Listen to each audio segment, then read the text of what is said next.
আজকে সেই নেতা আপনাদের সামনে আমরা হাজির করেছি ভাই আমিনুল ইসলাম। অত্যন্ত ভালো মনে আপনারা খোঁজ করিয়ে দেখবেন, ছাত্র জীবন থেকে উনি ছাত্র সংগঠন করেছেন। রংপুর মডেল কলেজের অর্থনীতি বিভাগের অধ্যাপক, বিশিষ্ট সমাজসেবক, তার কথা শোনার সুযোগ করে দেবো আমরা। আমি অল্প সময়ের মধ্যে শেষ করব।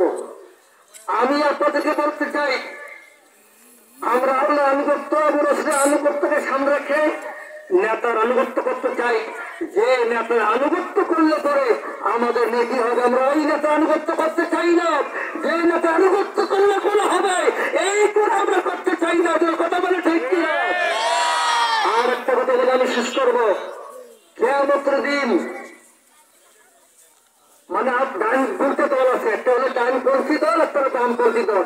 ডানপন্থী দল লোকেরা সবাই এদের নেতা হল নবী এবং রসুলগণ।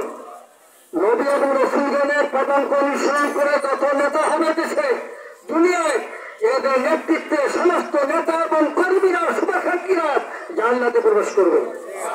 আয়াত বলার সময় নাই। আর বামপন্থী নেতা হবে শয়তান।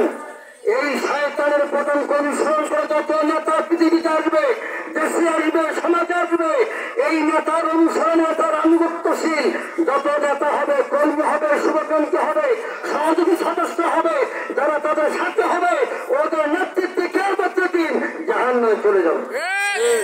আসুন, আমরা কি অসৎ নেতৃত্বের আনুগত্য করে আমরা কি জাহান্নামে যেতে চাই? আমরা সৎ নেতৃত্ব প্রতিষ্ঠানের মাধ্যমে, আনুগত্যের মাধ্যমে আমরা জান্নাতে যেতে চাই। অনেক কথা প্রায় হয়ে থাকে, আবারও হবে। আপনাদের মূল্যবান সময়টা আমি নষ্ট করবো না। আসুন, আমাদের এই ভাইকে দেশে বাংলাদেশ জামাত ইসলামী গোটা দেশের মানুষ, প্রশাসন থেকে শুরু করে গোটা দেশের মানুষ জামাত সমিতি চাচ্ছে। এই প্রচার মাথায় রাখতে হবে, কান মান খারাপ করে দিয়ে আপনার বিভিন্ন ইন্টারনেট দেখবেন। এখন জামাত ইসলামীদের এতদিন